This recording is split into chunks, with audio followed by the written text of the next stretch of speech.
Hai, apa kabar? Nama saya Nico Omeriongkere, VP Research and Analysis di PT Valbury Asia Futures. Welcome to Valbury News.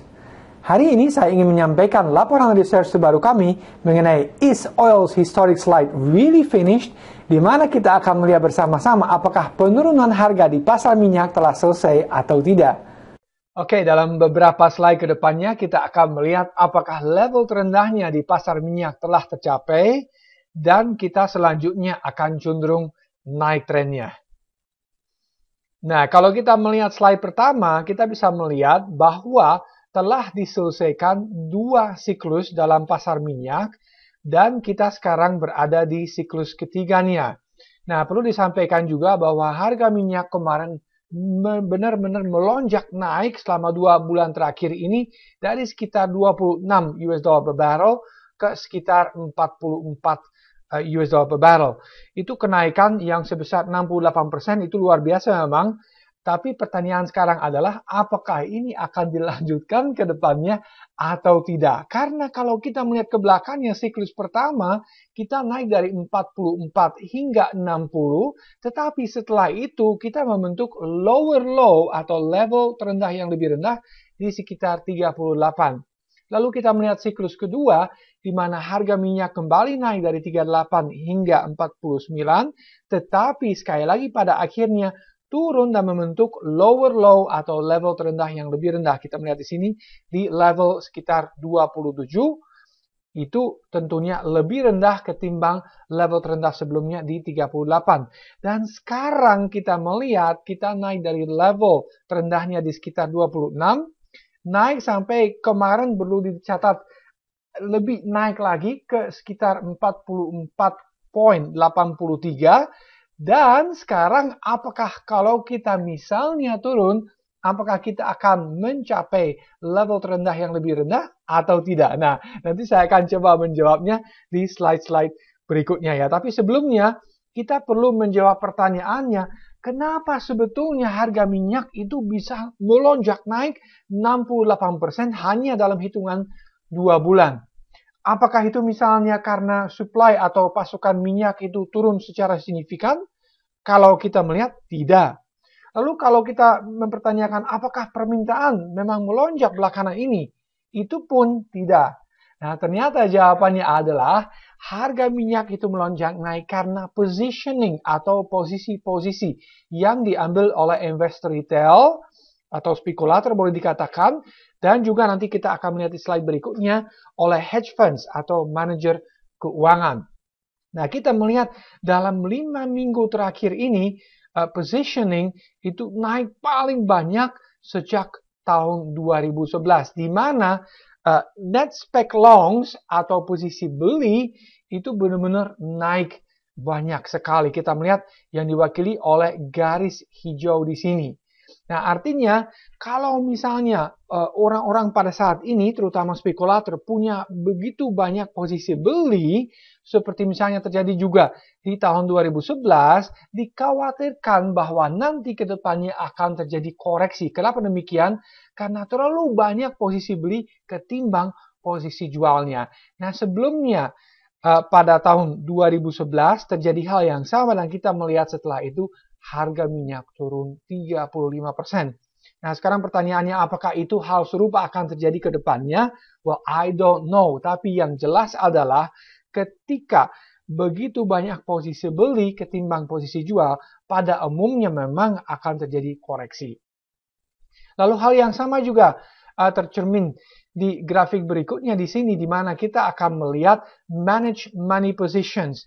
Nah, itu dengan kata lain, manajer keuangan atau manajer investasi yang akan melakukan investasi di pasar minyaknya. Dan kita melihat pada saat ini, net long position juga mencapai record high pada saat ini. Oleh karena itu juga saya pikir koreksi itu kemungkinan besar akan terjadi dalam jangka pendek ini, di mana kita akan melihat penurunan dalam harga minyak. Nanti saya akan jelaskan juga di slide-slide berikutnya, kira-kira sampai ke level berapa. Nah, kalau kita melihat supply-demand balance, memang pada saat ini masih terjadi oversupply di pasar minyak. Di mana kita melihat di kuartal kedua tahun 2015 terjadi oversupply sebesar 2 juta barrel lebih per hari. Namun sekarang kita melihat ada sedikit penurunan dan pada kuartal kemarin, kuartal pertama tahun 2016, hanya tanda kutip terjadi oversupply sebesar sekitar 1,5 juta barrel per hari. Jadi memang ada perbaikan di pasar minyak pada saat ini, tetapi kita juga perlu mencatat bahwa oversupply ini sudah berlangsung 9 kuartal berturut-turut, dan ini memang periode terpanjang dalam sejarah. So, ini memang luar biasa oversupply ini, oleh karena itu juga jangan heran kalau misalnya harga minyak itu kemarin turun dari atas 100 US dollar per barrel sampai 26 US dollar per barrel. Nah, lalu kalau Anda misalnya berkunjung atau berwisata ke Singapura, mungkin Anda pernah melihat di dalam jendela pesawatnya itu bahwa begitu banyak super tanker itu berada di depan pelabuhannya di Singapura. Nah, kenapa demikian? Karena memang tadi juga dikatakan masih ada oversupply. Bahkan Reuters kemarin punya kutipan yang sangat bagus. Mereka mengatakan, it may be the world's biggest traffic jam. Dengan kata lain, ini mungkin macet yang paling panjang, yang paling besar di dunia. Karena kalau kita misalnya membariskan semua supertanker yang terisi dengan minyak pada saat ini dan yang ada di lautan, kita akan punya barisan sepanjang 40 km. Bayangkan, begitu banyak supertanker yang masih terisi minyaknya dan masih cari buyer untuk minyak itu. So, memang ada macet di mana-mana, dan kalau Anda melihat di Singapura atau di pelabuhan yang besar yang lainnya, itu memang bukan tanda yang bagus. Ini menunjukkan memang bahwa perekonomian dunia mengalami pelambatan ya belakangan ini. Nah, lalu kalau kita melihat supply itu harus turun dari mana? Nah, ternyata saya pernah mengungkapkan itu juga sebelumnya. Kita melihat shale oil producers di Amerika Serikat itu sebetulnya sama sekali tidak bisa memompa minyak secara menguntungkan karena harga sekarang masih berada di bawah cost atau biaya produksi mereka. Oleh karena itu juga kita melihat dari level tertingginya produksi minyaknya di Amerika Serikat sudah turun sebesar 660 ribu barrel per hari. Dan diperkirakan ke depan juga masih akan berlaju turun sekitar 920 ribu barrel per hari dan turun secara total 1,58 juta barrel per hari. So, kita melihat memang ada harapannya bahwa supply akan turun ke depannya, bukan karena ada pembukuan atau misalnya pemangkasan yang dilakukan oleh OPEC dan non-OPEC members, tapi memang akan terjadi dengan sendirinya. Kenapa? Karena memang begitu banyak shale oil producers itu akan menjadi bangkrut. Jadi dengan sendiri juga kalau mereka bangkrut, produksinya akan dihentikan tentunya. Nah, lalu kalau kita melihat demand, di sisi lainnya, demand-nya itu masih diperkirakan akan naik sekitar 1,2 juta barrel. So, memang dari situ juga memang akan menopang harga minyak ke depannya. Dan itu memang rata-rata kalau kita melihat dari tahun 2010 sampai 2016, rata-rata memang demand-nya naik sekitar 1,2 juta barrel.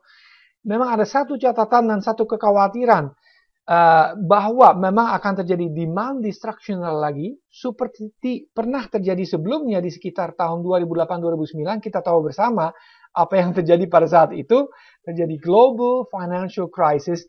Nah, memang pada saat itu harga minyak itu juga turun. Kenapa demikian? Karena ada demand-nya yang turun secara signifikan. Kalau kita melihat di sini misalnya tahun 2009 terjadi demand destruction atau penurunan permintaan minyak sebesar 1,2 juta barrel. So, kita harus melihat ke depannya, apabila misalnya terjadi resesi di perekonomian negara maju seperti misalnya Amerika, Eropa, Jepang, dan sebagainya, memang bisa terjadi penurunan demand. So, ini juga akan menjadi faktor yang sungguh penting ke depannya.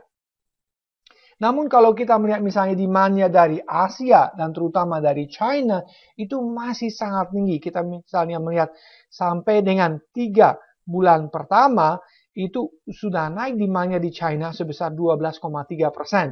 Nah, ini juga sebetulnya China itu sangat-sangat pintar dan memanfaatkan penurunan harga minyak ini untuk mengisi SPR atau Strategic Petroleum Reserves mereka. Dengan kata lain, mereka memanfaatkan penurunan harga minyak untuk mengisi cadangan strategis mereka. Karena mereka juga tahu harga minyak yang rendah ini tidak mungkin akan berlangsung dalam jangka waktu yang sangat lama misalnya. Dan kita melihat sejak 2010 boleh dikatakan mereka secara sistematis menaikkan demand akan minyaknya. Karena mereka juga perlu diingat masih bertumbuh dengan level sekitar 6,5 sampai 7% per tahunnya. So ini juga saya melihat ke depannya demand dari China juga masih akan sungguh kuat ya. Nah, lalu gini juga faktor yang kita selalu harus memperhatikan kalau kita membicarakan komoditas dan terutama minyak ya. Dolar perlu diperhatikan dengan seksama, dan kalau kita melihat di dollar index chart pada saat ini ada sesuatu yang sangat menarik. Saya melihat kemungkinan besar indeks dolar telah mencapai level tertingginya dan kedepannya kita cenderung akan turun. Tentunya tidak akan berlangsung dalam garis yang lurus, tapi kalau kita melihat secara Elliott Wave Theory, dolar indeks pada saat ini telah menurun dalam 5 gelombang turunnya. Kita melihat di sini misalnya wave nomor 1 atau gelombang 1 turun, wave 2 naik, gelombang ketiga turun, gelombang keempat naik, dan gelombang kelima turun. Nah, setelah kita turun dalam 5 wave, kita tentunya akan diikuti oleh koreksi atau rebound dalam bentuk ABC. Jadi saya melihat di sini akan ada A, B, C. So, beberapa minggu ke depannya, kemungkinan besar dolar indeks akan kembali naik, mungkin sekitar ke level 96 sampai 97. RSI atau MACD dalam hal ini juga menunjukkan bahwa ada bullish divergence. Jadi kemungkinan besar memang kita akan rebound dalam beberapa pekan ke depannya. Dan karena memang US dollar index akan naik, kemungkinan besar juga minyak bisa tertekannya. Nah, ini juga kalau kita melihat crude oil, kita melihat chartnya secara Elliott Wave Theory. Nah, ini justru balikannya dari US Dollar Index, di mana kita baru menyelesaikan 5 wave naik. Kita melihat di sini, wave 1 naik, wave 2 turun, wave 3 naik, wave 4 turun, dan wave 5 naik. Oleh karena itu juga saya menyimpulkan bahwa kemungkinan besar low-nya yang tercapai di sekitar 26 itu akan merupakan level terendah untuk saat ini, dan selanjutnya kita akan cenderung naik. Tapi ini juga kita melihat kalau wave 5 telah selesai, tentunya kita akan turun dulu dan koreksi dalam wave A, B, C. Nah, kalau kita melihat weekly chart juga atau chart mingguannya dari minyak, kita melihat di sini pola falling wedge yang tadi juga ada di US Dollar Index, saya tidak bahas itu tadi. Nah, kita melihat ketika itu pecah ke atasnya, tentunya kita cenderung akan memasuki bullish atau bull trend ya. Dan sekarang juga kita telah mencapai sekitar 44-an. Nah, ini juga sebelumnya kita melihat waktu harga minyak masih turun terus, sudah ada sebetulnya tanda bahwa harga minyak akan segera naik dengan ditemukannya bullish divergence di RSI atau Relative Strength Index. Lalu kalau kita melihat lebih dalam di dalam daily chart atau chart harian, kita melihat bahwa ada very nice support di sini, uptrend, dan sekarang supportnya berada di sekitar 39.50.